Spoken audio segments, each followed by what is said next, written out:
Je n'ai jamais vraiment eu de chance avec les hommes. J'ai découvert à mes dépens que j'avais apparemment très mauvais goût quand il s'agissait de relations amoureuses. Après m'être séparée pour de bon avec le père de mes enfants, au bout de 5 ans de relation, j'étais prête et décidée à rester seule. 3 mois sont passés, pendant lesquels j'ai pris mes marques en tant que mère célibataire.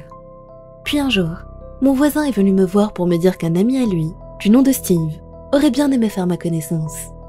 Il n'a pas fallu longtemps pour qu'il me charme et se fasse une place dans ma vie. Les 6 premiers mois étaient magiques, mais ça n'a malheureusement pas duré. Il s'est mis à boire de plus en plus, et à chaque fois, il devenait de plus en plus agité. Il provoquait des bagarres avec des inconnus rencontrés dehors, et même certains de nos amis.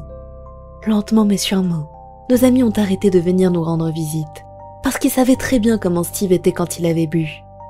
Mais même la perte de ses amis ne l'a pas empêché de boire.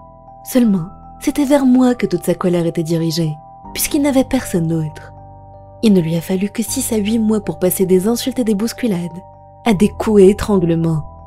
Ça avait été très soudain pour moi, de constater que j'étais dans une relation abusive. Une fois, j'ai fui de chez moi par la fenêtre de la salle de bain, mais il m'a malgré tout retrouvée. Il avait battu presque à mort un de mes amis jusqu'à ce qu'il lui dise où je m'étais cachée. Dans un accès de rage induite par l'alcool, il m'a arraché tous mes vêtements en éclatant de rire, et en me mettant au défi d'essayer de m'enfuir toute nue. La dernière nuit de violence a été, de très loin, la pire.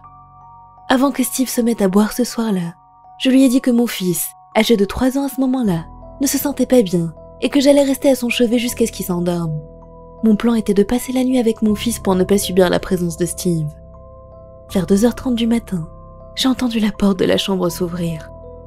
Je suis restée allongée, complètement immobile, prétendant être endormie. Plusieurs secondes sont passées. J'ai retenu ma respiration en sentant des larmes se former au coin de mes yeux. Il n'a pas été dupe. Soudainement, j'ai senti sa main au sommet de ma tête. Il m'a attrapée par les cheveux et m'a arrachée du lit, pour me chuchoter à l'oreille. « Je sais que tu m'évites. » Une fois dans le salon, il m'a jetée au sol, puis m'a accusée d'essayer de le quitter, en exigeant de savoir pourquoi. Mais avant que je puisse répondre, il est arrivé de lui-même à la conclusion que c'était forcément à cause d'un autre homme. Il a juré en hurlant que s'il me surprenait avec un autre homme, il nous tuerait tous les deux sans la moindre hésitation. Il était clairement encore plus ivre que d'habitude. Il m'a donné des coups de pied et de poing pendant ce qui m'a semblé être une éternité. La peur au ventre, j'ai commencé à ramper vers la chambre de mon fils. Il m'a évidemment suivi, en me demandant où je pensais aller comme ça. Puis il s'est mis devant moi, s'est agenouillé et a dit « Tu vas rester ici, ou je te ferai très, très mal. » Il est ensuite allé s'asseoir sur le canapé, pour me regarder avec un plaisir sadique sangloté par terre. Une demi-heure est passée pendant laquelle je n'ai pas osé bouger, jusqu'à ce que je finisse par lever les yeux vers lui. Il s'était endormi sur le canapé. J'ai décidé que c'était le moment ou jamais de m'enfuir.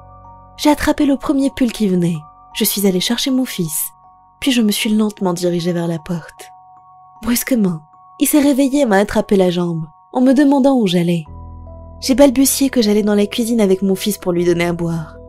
Il m'a cru et m'a répondu avec colère de me dépêcher. Dès que je suis entrée dans la cuisine, j'ai couru vers la porte d'entrée, sans même prendre la peine de mettre de pantalon ni de chaussures. J'ai porté mon fils dans mes bras jusqu'au commissariat, qui n'était heureusement qu'à quelques pâtés de maison de chez moi. En dehors des horaires de travail, le fonctionnement du commissariat était que vous alliez dans une pièce et appuyiez sur un bouton pour parler à quelqu'un dans un interphone. J'ai couru dans la pièce en question, je me suis adossée au mur et j'ai appuyé sur le bouton.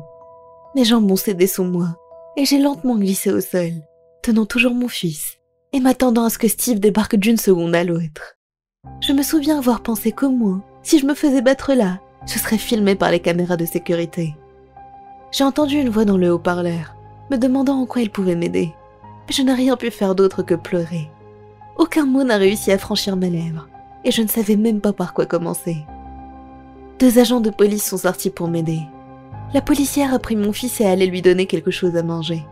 De mon côté, j'ai suivi le policier pour faire ma déclaration. Il m'a donné une couverture et m'a rassurée. Après un quart d'heure, j'ai entendu ce que je redoutais. C'était Steve qui criait mon nom, alors qu'il se faisait traîner dans le couloir par des policiers. J'ai retenu ma respiration, comme s'il savait dans quel piège j'étais. J'ai patienté environ une demi-heure après ma déclaration, jusqu'à ce que 2 policiers viennent me voir. Au début, je pensais qu'ils allaient me dire de rentrer chez moi et rassembler mes affaires pendant qu'ils retenaient Steve. Au lieu de cela, ils m'ont posé davantage de questions sur ses accès de rage, et s'il y avait eu d'autres disputes avant celle-ci. Je leur ai de nouveau expliqué son problème d'alcool, et comment il était devenu de plus en plus violent avec le temps. C'est à ce moment-là qu'ils m'ont montré une liste avec l'écriture de Steve, détaillant comment il découperait mon corps et m'enterrerait dans un endroit où personne ne pourrait me trouver. Il avait aussi noté des dates potentielles, et celles qui étaient passées étaient rayées. Je n'arrivais pas à respirer en la lisant, et des larmes ont coulé sur mes joues. Je regardais le policier et je lui ai demandé ce que cela voulait dire. Il m'a répondu que ça voulait dire que j'ai eu de la chance. Steve a été inculpé pour tentative de meurtre, enlèvement et violence. Je suis retournée chez mes parents dans l'Arizona avant le procès, mais j'ai laissé une déclaration détaillée de ce qu'il m'avait fait. Steve a évidemment plaidé non coupable et n'a finalement été condamné qu'à 2 ans de prison. Juste avant que je ne parte dans l'Arizona, j'avais reçu une lettre de Steve. Elle disait « Ce n'est pas fini. Tu m'appartiens pour toujours. »